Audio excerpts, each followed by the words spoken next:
Saudi আরব হজ ভিসায় নতুন বিধি আরোপ করেছে। দেশটির হজ ও উমরা বিষয়ক মন্ত্রণালয় এক ঘোষণায় জানিয়েছে, এই ভিসা নিয়ে শুধুমাত্র জেদ্দা, মদিনা ও মক্কা শহর ভ্রমণ করা যাবে।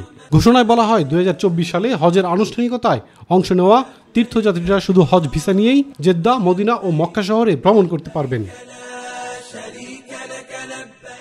মন্ত্রণালয় জানিয়েছে, সৌদি আরবে কোনো কাজ করা, বসবাস বা নির্ধারিত শহরের বাইরে ভ্রমণের জন্য হজ ভিসা বৈধ নয়। এই বিধিনিষেধ লঙ্ঘনকারী ভবিষ্যতে হজে অংশ নেওয়ার অনুমতি নাও পেতে পারেন। তাকে দেশ থেকেও বের করে দেওয়া হতে পারে। মন্ত্রণালয় আরও জানিয়েছে, উপসাগরীয় সহযোগিতা পরিষদের দেশগুলো ছাড়া যেসব আন্তর্জাতিক দর্শনার্থী হজ পালন করতে চান, তাদের অবশ্যই হজ ভিসা নিতে হবে। হজ ভিসা শুধু হজ মৌসুমের জন্যই বৈধ। এই সময়ের মধ্যে হজ ভিসা নেওয়া ব্যক্তিদের ওমরা পালন বা যে কোনো ধরনের আর্থিক বা অবৈতনিক কাজের ব্যাপারে নিষেধাজ্ঞা দেওয়া হয়েছে। সৌদির হজ ও ওমরা বিষয়ক মন্ত্রণালয় দেশটির পররাষ্ট্র মন্ত্রণালয়ের ভিসা প্ল্যাটফর্মের মাধ্যমে ইলেকট্রনিক রেজিস্ট্রেশন চালু করেছে।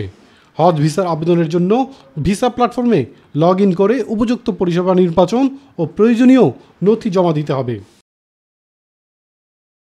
সব নিয়ম নীতির প্রতি সম্মতি জানিয়ে আগে থেকেই ভিসার জন্য আবেদন করার পরামর্শ দিয়েছে মন্ত্রণালয়। সম্পূর্ণ প্রক্রিয়া সম্পন্ন করতে সাধারণত 3 কার্যদিবস পর্যন্ত সময় প্রয়োজন হয়।